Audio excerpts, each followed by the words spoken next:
can only be one pony, and that pony is...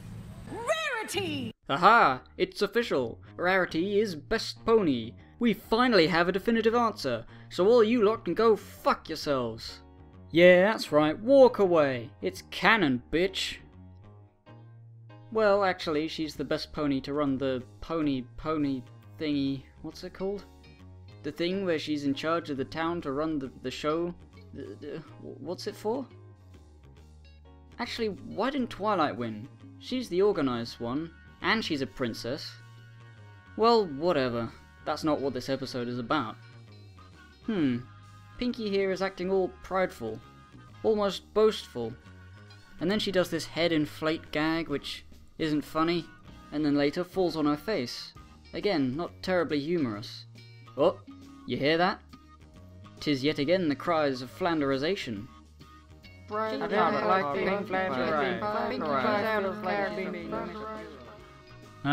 Music to my ears.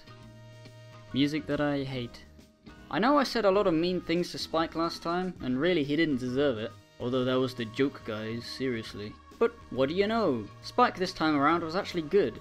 He was the sarcastic straight man, which is my favourite interpretation of his character. He ain't got time for this shit. Having said that, he is still Spike, so I guess you can't have everything. Oh, and Derpy keeps making appearances. Guys, I know you know we like Derpy, but maybe reel it in just a bit.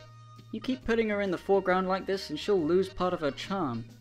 Soon we'll be saying, oh, Derpy. Yeah, whatever.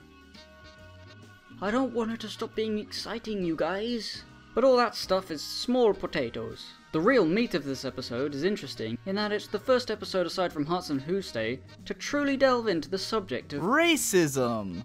What? No, it isn't. Also, how did you get in here? Trenderhoof's whole thing is that he looks at people whom he sees as quaint or beneath him and seeks to lift them up as an art form, as if reclassifying their struggle as something artistic. He's essentially suggesting that these people are lower and that's what makes them interesting, marginalizing, if you will. How does that equate to racism? Also, seriously, where did you come from? I don't see any doors, I don't see any welcome mats, I don't see any invitation. You know, I locked the windows, and there's no way you could have got in.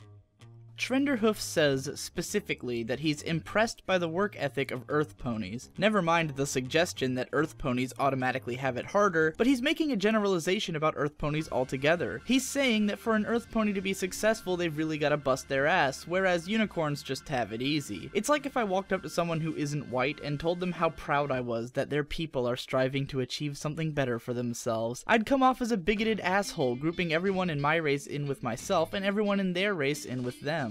I guess I can see that.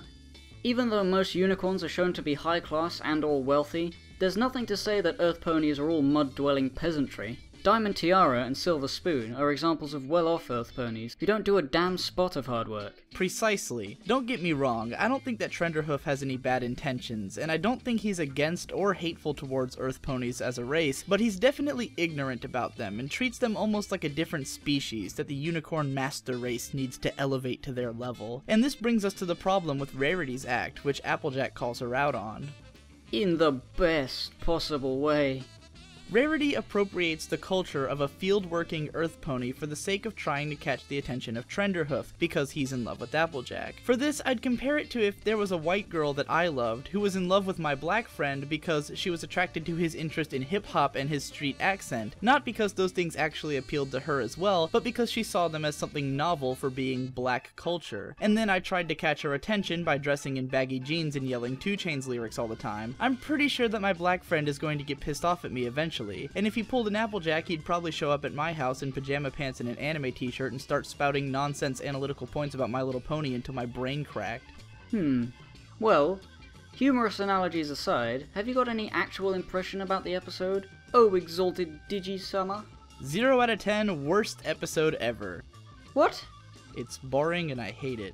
But I thought you loved racism. Anyway, isn't your favorite pony Applejack?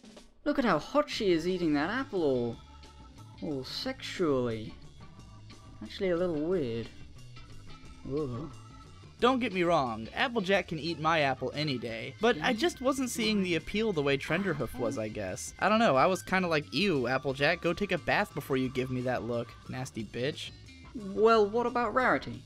Tabitha St. Germain really raised the bar for vocal squeakery this episode, you've gotta admit.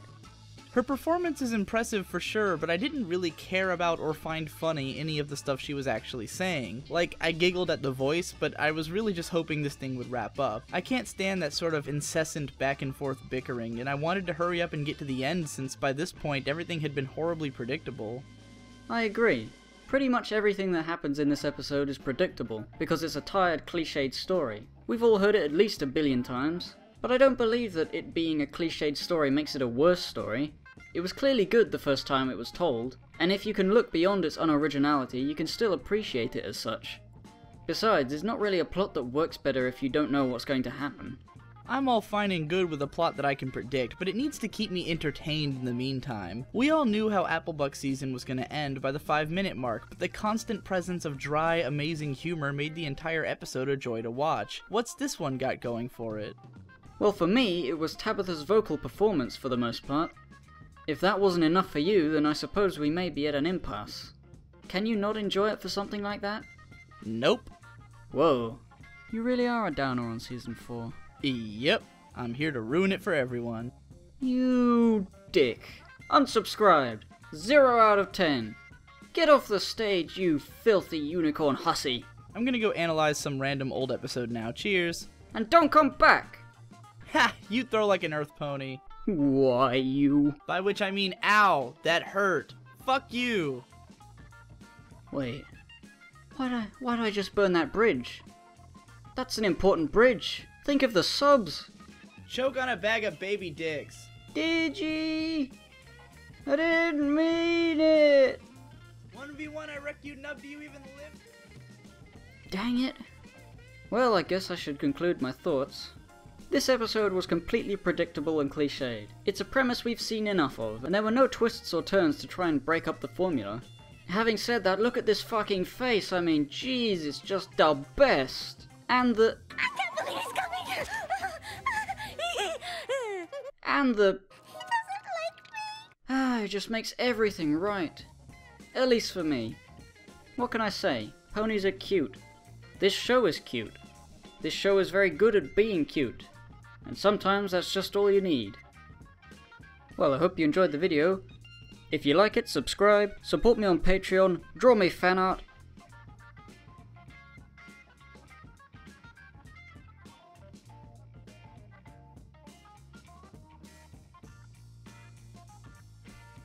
And I will see you later.